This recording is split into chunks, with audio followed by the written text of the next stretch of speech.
नमस्कार, आप देख रहे हैं पब्लिक वॉइस। मैं हूं आपके साथ रोमा। शुरुआत करते हैं इंटरनेशनल खबरों से। अमेरिका और कनाडा को जोड़ने वाले नियाग्रा फॉल्स पुल पर बुधवार को एक कार में विस्फोट हो गया, जहां इस हादसे में कार सवार 2 लोगों की मौत हो गई और इस घटना के बाद बॉर्डर के दोनों ओर डर फैल गया।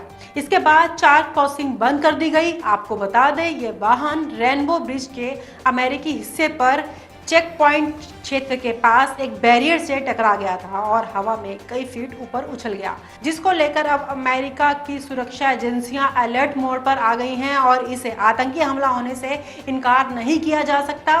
वहीं घटना के बाद पश्चिमी न्यूयॉर्क और दक्षिणी ओंटारियो के बीच 3 सैन्य इंटरनेशनल बॉर्डर क्रॉसिंग बंद कर दी गई है। मिली जानकारी के मुताबिक जांच टीम ने फिलहाल बम का कारण मानने से इनकार कर दिया है, लेकिन अब आतंकवाद की संभावना को अभी तक खारिज नहीं किया गया है, जिसके बाद घटना की परिस्थितियां अनिश्चित बनी हुई है। अब इससे इनकार भी नहीं किया जा सकता। इसके बाद न्यूयॉर्क के अमेरिकी सीनेट के बहुमत नेता चार्ल्स शूमर ने कहा है, मुझे एफबीआई की ब्रीफिंग मिली है कि कार में 2 लोग मारे गए हैं, लेकिन इनकी पहचान या मकसद के बारे में कुछ भी जानकारी नहीं मिल पाई है।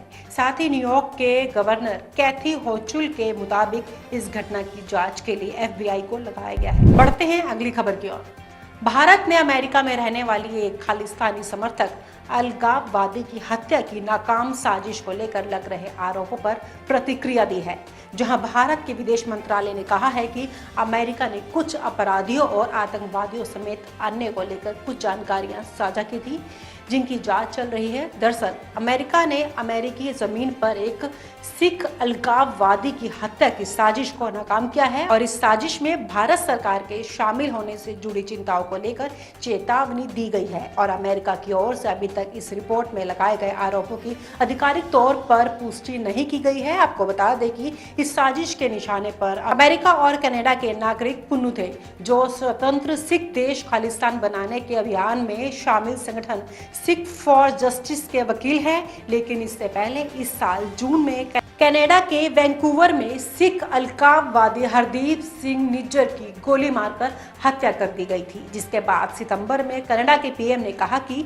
निज्जर की हत्या में भारत का हाथ होने के आरोप है। वहीं भारत ने इस आरोपों को बेबुनियाद और बेतुका बताया था। हालांकि इस बार अमेरिका में नाकाम साजिश को लेकर आई खबर पर भारत ने जांच जारी करने की बात की है। वहीं भारत ने विदेश मंत्रालय के उठ रहे सवालों को लेकर एक बयान भी जारी किया है, जिसमें विदेश मंत्रालय के प्रवक्ता बागची के हवाले से जारी इस बयान में कहा गया है कि हाल ही में भारत और अमेरिका के बीच रक्षा सहयोग पर हुई वार्ता के दौरान अमेरिकी पक्ष ने संगठित अपराधियों और अवैध बंदूकों कारोबारियों, आतंकवादियों और अन्य को लेकर हमारे साथ कुछ जानकारियां साझा की थी, क्योंकि ये जानकारी दोनों देशों के लिए चिंता का विषय है और उन्होंने फैसला ले लिया है कि इस पर जरूरी कदम उठाए जाएगी। वहीं बागची ने कहा, भारत ने अपने स्तर पर इन जानकारियों को गंभीरता से ले लिया है, क्योंकि ये हमारी राष्ट्रीय सुरक्षा के हितों को भी चोट पहुंचाती है। इसके साथ ही बयान में कहा गया है कि अमेरिका की ओर से दी गई जानकारियों पर पहले ही संबंधित विभाग जांच कर रहे हैं। फिलहाल इंटरनेशनल बुलेटिन में इतना ही। आगे की अपडेट्स के लिए देखते रहिए public voice. OTT Live Plus app अभी डाउनलोड करें और देखें देश विदेश की सारी खबरों का इतिहास।